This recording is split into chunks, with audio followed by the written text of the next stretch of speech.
यमुनानगर के जगाधरी क्षेत्र में उस समय हड़कंप मच गया जब सब्बरवाल हॉस्पिटल के पीछे स्थित डॉक्टर सभरवाल के निवास से दोनों पति पत्नी बेहोशी की हालत में पाए गए।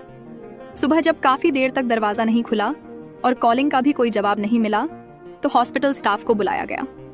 अस्पताल के माली अजय की सूचना पर कुछ स्टाफ डॉक्टर के आवास पर पहुंचे और दरवाजा तोड़कर अंदर घुसे।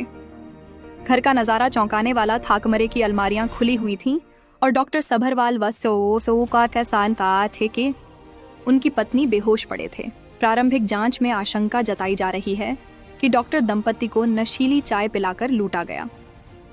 इस घटना में घर में कार्यरत नेपाली नौकर सुनील पर शक जताया जा रहा है, जो करीब 2 महीने पहले एक निजी एजेंसी के माध्यम से यहाँ रखा गया था। बताया जा रहा है कि नौकर जाते समय घर में लगे सीसीटीवी कैमरे का डीवीआर भी साथ ले गया ताकि कोई फुटेज न मिल सके।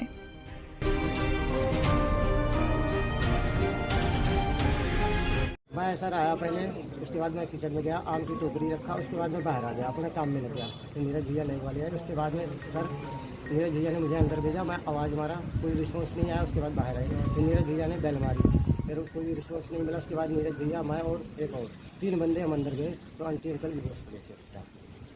तो आप क्या काम करते हैं? यहाँ माली का काम करता हूँ सर। तो क्या लगता है कौन कर गया ये जो नेपाली नौकर था सर, उसी का काम है, क्योंकि वो सुबह आंटी अंकल को चाय बना के देता था। मॉर्निंग में सुबह वही सबसे पहले आता था। तो आज जब आप आए तो था यहाँ पर? नहीं था सर, जा चुका था? जा चुका था उसका। तो क्या नाम था उसका? तो क्या काम करता था यहाँ पे? सर वो बस किचन में बर्तन धोता था और डस्टिंग का काम करता था और कुछ नहीं सर। चाय वही बना के देता था? सर को चाय वही सुबह बना के देता था आंटी अंकल। तब कैसी हालात है? आंटी थोड़ा नॉर्मल है, अंकल अभी सूचना मिली थी कि जगाधरी में सभरवाल हॉस्पिटल के डॉक्टर और उनकी वाइफ बेहोशी की हालत में हैं। वहाँ हम पहुँचे थे। अभी उनको होश नहीं आया है और अभी तक ये नहीं पता लग पाया कि उनको क्या नशीला पदार्थ दिया है, लेकिन नौकर वहाँ अभी 2 महीने पहले उन्होंने रखा था, वो फरार है। अभी वो क्या लेके गया वो डॉक्टर साहब और उनकी मिसेज जब होश में आएंगे तभी पता लग पाएगा। उसके लिए हमने कई टीमें गठित कर दी हैं। पुलिस अधीक्षक यमुनानगर श्री सुरेंद्र बोरिया जी के दिशा निर्देश पर CIA 1, 2 और अन्य टीमें, हमारे थाने की भी 7-8 टीमें तैयार करके उसकी खोजबीन के लिए लगा दी गई हैं। जल्दी उसको पकड़ लिया जाएगा और उससे जो भी सामान वो लेके गए वो बरामद कर लिया। सर कहाँ का रहने वाला था ये? कितने दिन पहले आया था? ये मूल निवासी नेपाल का था और ये 2 महीने पहले ही किसी एजेंसी के थ्रू डॉक्टर साहब के पास आया था। अब बस उसमें अभी टीमें बना दी हैं। डॉक्टर साहब के अभी बयान नहीं हो पाए हैं।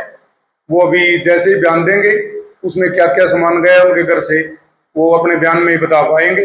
अभी तक ये नहीं पता लग पाया कि क्या सामान गया। हमने वहाँ फोरेंसिक की टीम बुला के घटनास्थल का मुआयना करवा के वहाँ से जो सबूत हैं उनको वो नष्ट ना करते कोई, वो हमने इकट्ठे कर लिए हैं। और जैसे डॉक्टर साहब बयान देंगे उनके बयान के आधार पर FIR भी दर्ज करेंगे और उसमें जो उनका सामान गया है उसको जल्द से जल्द अपराधी को पकड़ के बरामद करवाएंगे। हाँ, चाय में कह रहे हैं वो कोई नशीला पदार्थ डाल लिया है। चाय का जो कप बचा हुआ था उसको हमने फोरेंसिक की टीम को साथ लेके उसको सैंपलिंग के लिए रख लिया है और वो अभी स्थिति उनकी नियंत्रण में है, लेकिन वो बेहोशी की हालत में है। जैसे ही उसमें आएंगे उनसे हम संपर्क करके उनके कथन अंकित करके कार्रवाई करेंगे।